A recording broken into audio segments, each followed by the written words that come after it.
Welcome to the Project Censored Show on Pacifica Radio. I'm Mickey Huff with Eleanor Goldfield. Today on the program, in this segment, we're delighted to bring back longtime Project Censored ally and contributor and very valued team member, Dr. Steve Macek. Steve is a professor of communications at North Central College outside of Chicago. He's co-coordinator of the project's campus affiliate program, and for years, Steve has not only contributed to the validated independent news Top Censored Stories, and judging of the stories. He also contributes to what is one of my favorite chapters in the annual book. It's called Censored Déjà Vu. Going all the way back 50 years now is the project's anniversary this year. Carl Jensen, the founder, was curious about what would happen to previously underreported stories, and his successor, Peter Phillips, carried that on. I continued it from 2010 to this day, where we take a look at historic examples of censored and underreported stories and see where are they now? Do they languish in obscurity, or has the corporate media actually done something in the public interest? And so Steve Macek is going to talk to us about that very important concept and that issue in a little bit in our segment. But we are also delighted not just to welcome Steve to talk about Déjà Vu. Steve also is a contributor to the dispatches on media and politics over at Project Censored. His latest article is Trump's War on Epistemic Institutions. And my goodness, it is unfortunately very important and equally timely. Steve Macek, welcome back to the program. Thanks for having me, Mickey. It's always a pleasure. And I'm really happy to talk to you about the piece that the dispatch that went out about Trump's war on epistemic institutions. It's gotten some play. It got picked up by SheerPost and LA Progressive and Counterpunch. Maybe I should start by talking about what epistemic institutions are. That's perfect because, again, off air, you and I were talking about various phrases. Knowledge industry happened to be one, but you were talking, I like epistemic institutions. You also mentioned something off air that maybe we can get into too. You were talking about social epistemology or these types of things, but about what we mean by the current administration's attack. And again, this is on all these kinds of institutions. So what do we mean by this, Steve? Okay, so epistemic institutions, which is a term that some people use, have been using recently, refers to organizations such as universities, news outlets, scientific associations, right? Government research agencies, museums, and libraries, whose main purpose is to discover truth and make reliable knowledge available to the public, right? That is the main function of these agencies. And if you think about it, these kinds of institutions, epistemic institutions that create and publicize and circulate and make available to us knowledge, are sort of indispensable to advanced industrialized countries. In the article, I say they're like essential to like contemporary liberal democracies, but I would argue that they're essential to any kind of advanced industrialized country, whether it's a democracy or not, right? And over the years, of course, these institutions and the people who run them, the members of these institutions, have come into conflict with politicians, with corporate leaders, corporate elites, who've attempted to suppress inconvenient truths, because these institutions have a different reason for existence than, say, businesses, whose sole purpose is to make money, is to generate profits, right? And they have a different purpose than the state, right? Which is run by politicians whose main objective is consolidating and extending their own power.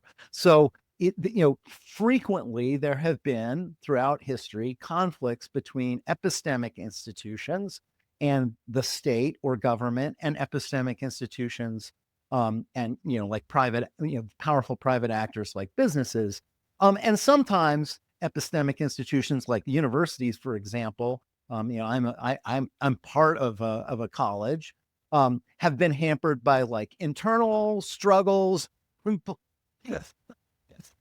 internal Oh, I know. We know organizational all about that, struggles. Steve. Yes. And often, and there have been cases where epistemic institutions like research agencies, universities, scientific associations have been undermined by their own conflicts of interest. Yet, as I point out in the piece, until very, very recently, there has been overt political tampering, overt political tampering with the operations of these kinds of institutions has been the exception rather than the rule. And that's because, so much of modern life in advanced industrialized companies depend on institutions like this, producing consistently trustworthy information and sound scientific insights. So even in authoritarian countries, like, say, I would argue China is today, the People's Republic of China, there's a certain degree of protection and insulation for these epistemic institutions. Not as much as there is, in this country or in Europe or in liberal democratic countries, but there's been a certain degree of protection. Now, unfortunately, since Donald Trump has returned to the presidency, since his inauguration in January, this administration has been systematically attacking the nation's epistemic institutions. And I think, if your listeners think about it, you realize that, or listeners or viewers realize, like, he has waged open war. He and his administration have waged open war on universities. They have waged open war on scientific and medical research, slashing funding for scientific and medical research. They have shut down vital government research agencies, or in effect shut them down by firing so many of the scientists and researchers who work for those agencies. And then, this is the thing that's sort of most astounding to me. Even in cases where the government has already gathered this information, it's not new data that has to be generated, it's already been gathered. They have taken it off of government websites, so it's no longer accessible to the public. So don't forget like the Department of Education in all this. Right. Oh, yeah, no, exactly. They've basically shut down the Department of Education. They haven't completely shut it down. They have fired most of the people. Let's take the Department of Education.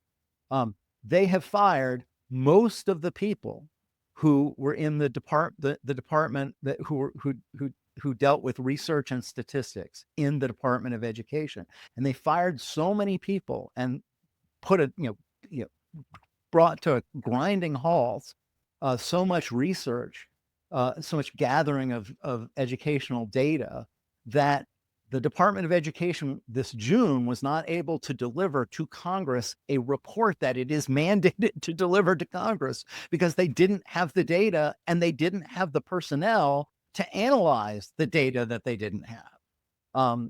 So this is the situation. So like it is a deliberate assault, I think, on the American public's ability to understand what is actually happening in our economy, in our society, in our K through 12, schools, what's happening to our environment. If I could, I would like to talk about two what I think are really egregious examples of the sorts of research that has been shuttered by. And I'm not going to talk only about two, Steve. Okay, I'm not going to talk about, because I think it's either this has been fairly well covered by the corporate press, the fact that $3 billion in research grants were frozen by the Trump administration and canceled, that went to fund research at hospitals, medical schools, and at universities all across the country. This has been fairly well, I think, documented by the New York Times and the Washington Post.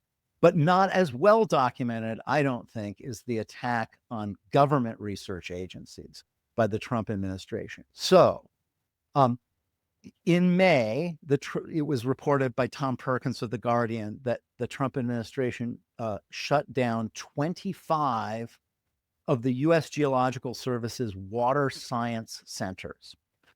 These are places that monitor U.S. waters for flooding and for drought, making sure that there's enough arable, potable water available to meet the needs of human beings and agriculture in various kinds of regions. Well, why does that matter? Well, just 5 months before, the U.S. Geological Service released a report showing that 27 million Americans live in areas with high degrees of local water stress. And they base that on data that was produced by those water science centers. And now, because so many of these centers have been closed, it will be impossible to monitor whether we're making any progress on the shortage of water, in the areas where these 27 million people live, right? Knowledge about the levels of water stress in the country, which are appallingly high for a country like ours, for a very wealthy country like ours, will just not, that information just won't exist. Similarly, the U.S. Department of Agriculture in September announced that it was going to bring to an end its long-running food insecurity survey. And they inserted, in making this decision, they asserted that studies based on this food insecurity survey were, quote, redundant, costly, politicized, and extraneous, and, quote, do nothing more than fearmonger. So this completely, and I label it an Orwellian maneuver, eliminates the very data needed to document hunger in America, making it much easier for Trump to boast that he and his administration are doing everything they can to eradicate hunger, even as they are passing very steep cuts to SNAP, to food assistance to poor people. It's absolutely appalling. So there is going to be no way to kind of really accurately document the degree of hunger that is being caused by the Trump administration's steep cuts to social welfare spending. That's what this ultimately means. And I think that that's like these two instances, right? The shutting down of water science centers, and the elimination of the food insecurity survey conducted by the U.S. Department of Agriculture, like these really illustrate I think they reveal the motive, the ultimate motive behind, right, the assault on epistemic institutions, which is, so I mean, go ahead. Go. Continue. Which is, and we'll pick this up after the break. No, yeah. No, yeah, but finish your thought. So, which is right that it is much easier. It is much easier if you suppress all this data, if you bring an end to all this kind of research. What problem, Steve? What problem? Trump doesn't have to reconsider any of his policies, right? You doesn't have to admit that these policies are seriously misguided.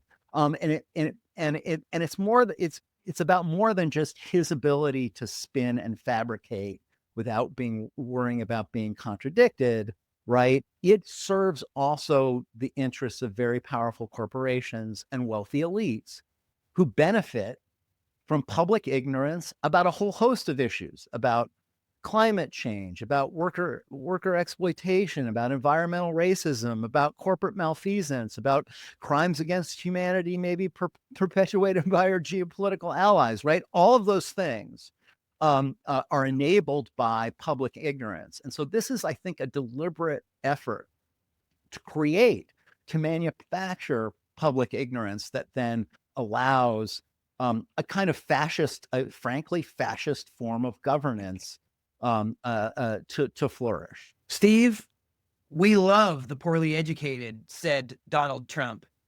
That's not been a secret. And no, not a secret. And again, there have been attacks on these institutions in the past. I mean, obviously coming out of the 60s, Richard Nixon, Spiro Agnew, attacking the universities, attacking the press. And the media have come under attack. Look, the media have come under attack. I don't like saying attacks on the media are unprecedented because we had, right, you know, But this at is actually, in my view, what we're seeing now in is that plus. It's right. more in your face. It There's it no pretense involved. The masks are off, right? right. No, that's right. And if you think about the other times, for example, that the media, and I don't in this article talk a lot about the assault on the media, but I do think it is part of the assault on epistemic institutions. I do think that in the past, when the media have come under attack and under direct government censorship, it's usually justified by the fact that we're in a shooting war, right? So if you think about the Espionage Act, right, of World War One, the justification for that was, well, in times of war, there's certain kinds of things that shouldn't be published, certain kinds of things that shouldn't be said, and once we're back, once peace has been achieved, right, once the war is over, then people can go back to saying whatever they As want, Orwell said, or the purpose predicting, is or not to end the war; it's for the war to right, be endless, so they can right. continue to justify this. And so what's happening now, though, is unusual in that it is not in a time in an obvious time of war, except for a war that is Trump being said he waged stopped by the 8 wars. So I mean, yeah, it's except for right. it's a war that is being waged by the government against the U.S. people. Well, Steve, Um, that's yeah, true, and that's indicative of what's happening across the spectrum, and we can see that, dismantling of government, the attack. I mean, again, that reminds me, coming out of the '70s again, Grover Norquist, the very, right. very libertarian sentiment that they wanted to shrink government down to the size where it could be drowned in a bathtub. Drowned Well, in a bathtub, are we right? there yet? Exactly. So Well, they're desperately trying, but there's certain areas of government where they're yeah, expanding, right? exactly. Obviously, Military surveillance, they're expanding the military. They're expanding the military, paramilitary. Yeah, and they're expanding, government law enforcement agencies, yeah, especially ICE. yeah. The amount of money being spent on ICE is just More astounding than multiple because agencies combined. It's absurd. more than Yeah, multiple yeah. agencies.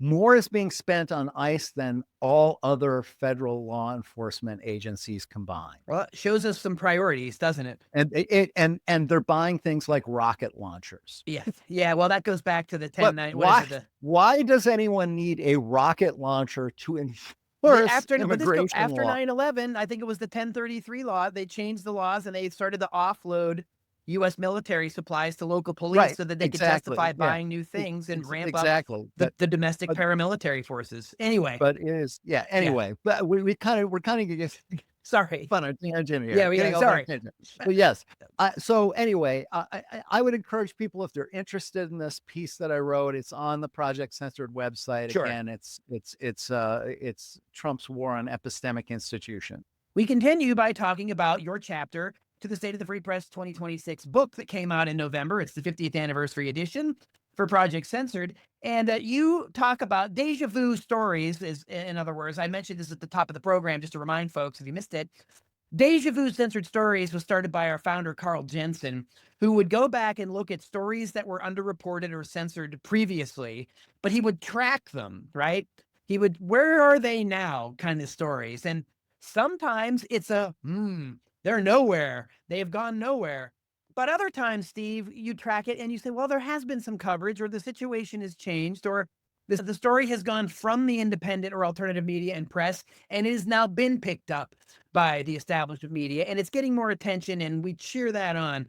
But a lot of times it's more complicated than that. And Steve Macek, you're going to tell us about that with some examples from this past year. Absolutely, and I'm going to talk about I'd like to. So I'll just say that the theme for this year's Déjà Vu chapter is attacks on free speech and on the press.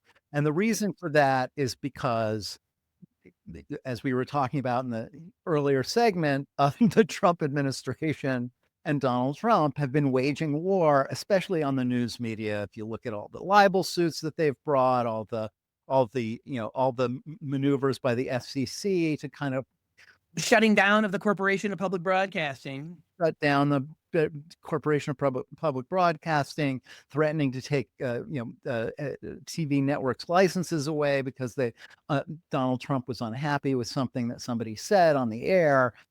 That kind of thing is incredibly alarming. And so we decided, well, let's look back at some other underreported stories that relate in some way to attacks on journalism, on journalists, or on freedom of speech.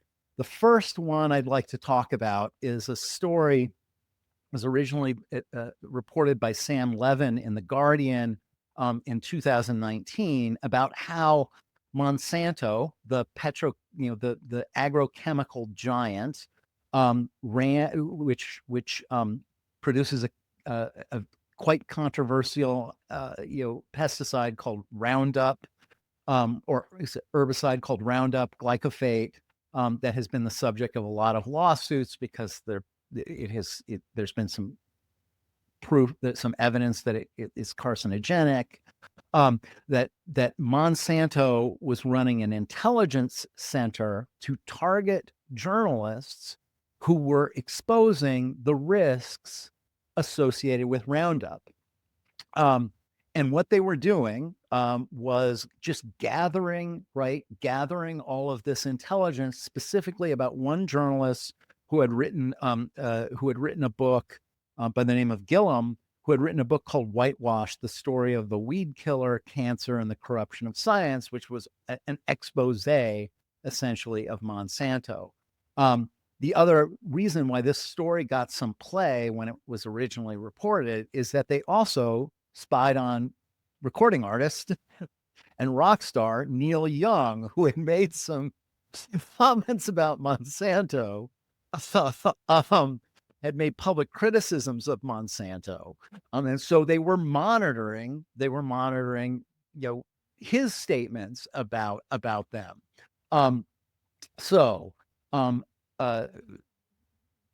Long story short, this story which came out, it came out because of lawsuits against Monsanto related to the Roundup weed killer causing cancer, as part of the discovery. Internal communications from the Monsanto company revealed that they were hiring a public relations firm to keep tabs on journalists and others who were critical of them, and they were planning ways to smear those critics and those journalists, to discredit those critics and those journalists.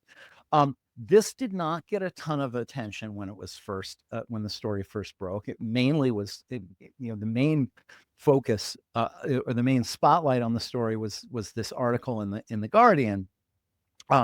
Since that story broke, Monsanto, which is now part of Bayer, it was purchased by the giant, German chemical company Bayer, has been, there's been a lot of coverage of the fact that they are faced with, upward of 100,000 lawsuits related to Roundup and the potential damage that use of Roundup has caused. Bayer agreed to a $10.9 billion settlement to try to pay off people who are part of these lawsuits against the company. And sort of in response to the revelations about Monsanto keeping tabs on its critics and spying on journalists who were criticizing it, Bayer hired a law firm by the name of Sidley Austin to investigate exactly what had happened, right? How many European journalists, politicians, and others were being spied on, and the law firm sort of exonerated the company, saying, "Oh, that they weren't collecting information about people's hobbies, and none of the information that they were collecting was illegally collected." Despite that, the French Data Protection Authority, CNIL, fined Monsanto in July of 2021 $500,000 for failing to alert some 200 journalists, activists, and politicians that had collected information about them in violation of European Union and French privacy regulations. Moreover, there's a US-based group called US Right to Know that released a report called Merchants of Poison, which is about how Monsanto sold the world on a toxic pesticide that revealed, right, that sort of summarized a lot of facts about the way that Monsanto keeps tabs on journalists, critics, and activists who are trying to raise awareness about the risks associated with Roundup.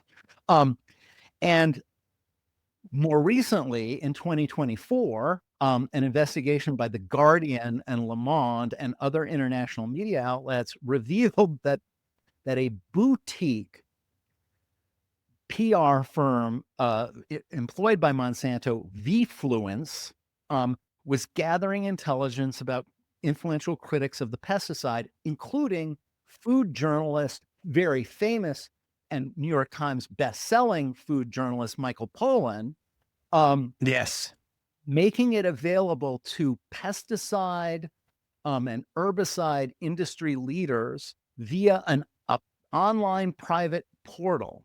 So, if you paid a subscription, you could get access to this portal, and it would have dirt on all the critics of like agrochemicals. This is like Professor Watchlist level. It is, but what makes it even more alarming is this international media investigation conducted by Le Monde and the Guardian revealed that that they had gotten some money for this portal from the U.S. Department of Agriculture and USAID. Wow.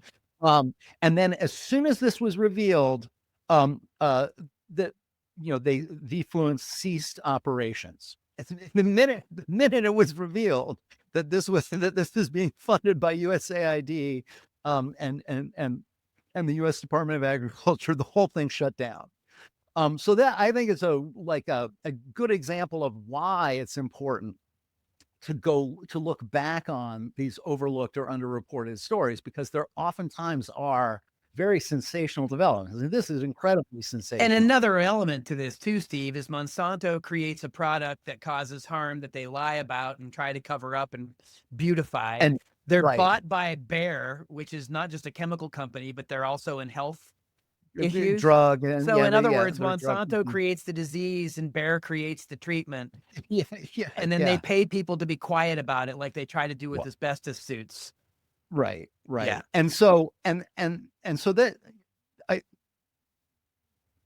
all of the stories that we talk about in the Déjà Vu chapter, I think there have been some really interesting developments. I do want to we've only got 1 minute left in the segment, and I know we wanted to hit the Abby Martin BDS story from Georgia. So go ahead. So the Abby Martin story, I'm sure it's been talked about on the show a fair amount. Before, Abby Martin, really great independent journalist, was invited to speak at a media literacy conference in Savannah, Georgia. Conference at a university in Georgia.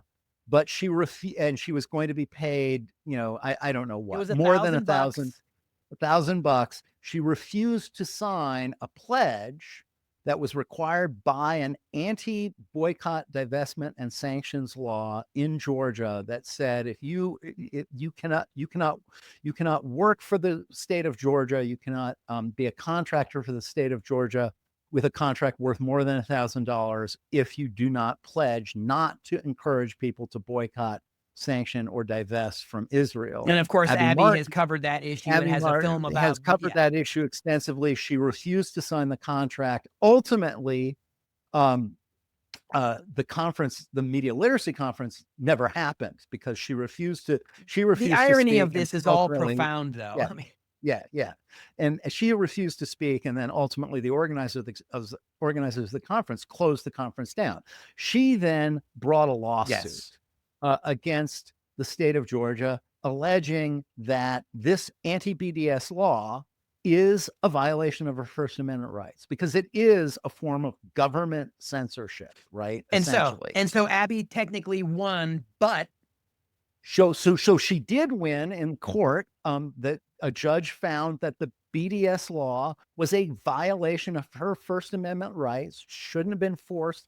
She shouldn't have even been asked to sign a pledge that she wouldn't, espouse certain views in order to be a contractor about another country for the state of Georgia.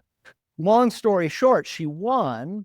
at least on part of her lawsuit. She lost on one part of it, but she won on part of her on the main issue in her lawsuit. And then the state of Georgia went back and revised its anti-BDS law. So they raised the threshold on the value of the contract that would trigger this need to sign a pledge from 1,000 to 100,000. And they also included a provision that it only applied to businesses that had more than 5 employees. So a single speaker would no longer ever be required. They skirted the issue, though. They skirted it. They completely skirted it because it was all, as critics pointed out, this was all a way for them to protect their anti-BDS law. And something like 38 states in the country have some form of anti-BDS policy, either a law that was passed by the state legislature or an executive order or a policy that was put in place by an executive, an executive like the governor. So like there's 38 states where there are laws like this that say that the state cannot do business with people who support boycott, divestment, and sanction of Israel for its human rights abuses against the Palestinians. Well, Steve, we've kind of come full circle back to the attacks on epistemic institutions. Right. And the full irony there is that we at Project Censored had some tentative involvement in that conference that disappeared. I mean, again, the fact that it's about media literacy and they're being censored to talk about these issues. It's just an unbelievable irony. And as I point out in the update, there have been other kinds of conflicts. Other people have been denied business with states. There was one case involving a university in Arkansas, and have brought lawsuits alleging that their First Amendment rights are being violated by these laws. And this is the kind of thing, actually, that because in the case of the Arkansas case, which was a newspaper that that refused to sign the anti-BDS contract in order to get an advertising that to run ads for a local university. They refused to sign the anti-BDS pledge, and then they brought a lawsuit. They lost their lawsuit. So now you have this case where, like in Arkansas, a court said the anti-BDS law does not violate the First Amendment rights of this newspaper, and in Georgia, a court says Abby Martin, journalist's First Amendment rights were violated by the anti-BDS law. This is ultimately something that could make its way, and I'm sure there are countless other cases that could make its way up to the Supreme Court. And then if it gets there, I'm not really optimistic because no, not these days. Yeah, the Supreme Court is quickly abandoning. I think a lot of people would have believed that maybe 5 or 6 years ago, if you look at the Supreme Court, they were very protective of the First Amendment. They seem to be backing away from that. Well, we're quite a ways away from Nixon and the New York Times, where the Times wins out there. Yeah, exactly. Exactly. Yeah. We're quite a ways out. So I unfortunately, share that assessment, Steve. But we are out of time for this segment. We could always talk more, you and I. It's always a delight to have you on. From Déjà Vu censored stories to Trump's war on epistemic institutions, Steve Macek, again, thanks as ever for joining us on the Project Censored Show. I'm sure you'll be back sometime in the next couple of months. Thanks so much, Mickey. It's always a pleasure. Absolutely.